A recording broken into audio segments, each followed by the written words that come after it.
So Prince Adini Matthew, the Director General of the said fake agency of government, has called Very Dark Man to discuss his own part of the story. It was a long video, so I'm not going to play all of it. So I've just picked out a few things from there.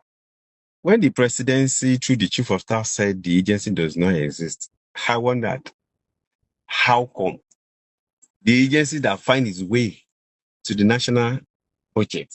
But were you the one that prepared the budget? No, sir. Attempts on your life before, anywhere, before this whole thing started? Yes. Sure. That agency, what did you plan to do with it? Because if you fit carry 400 million so that you get that kind of office, how you expect you won't make your money back? Passion for the country. Mm. Do you understand? That agency is to bring in foreign investors to Nigeria. Mm. I want to write my name in gold.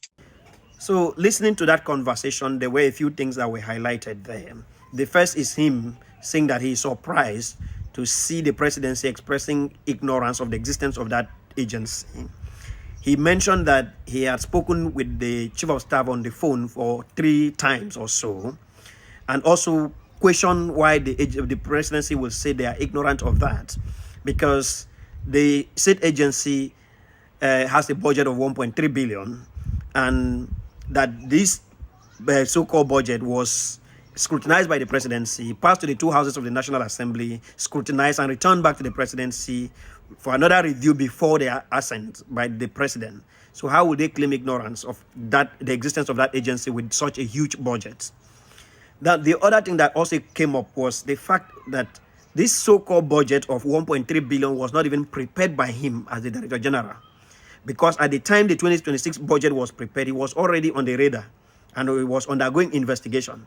He's been out of office at the time. So who is that person who produced a budget of 1.3 billion in an agency that the Director General was undergoing investigation for it being a fake agency? These are things that the National Assembly and the presidency should provide answers.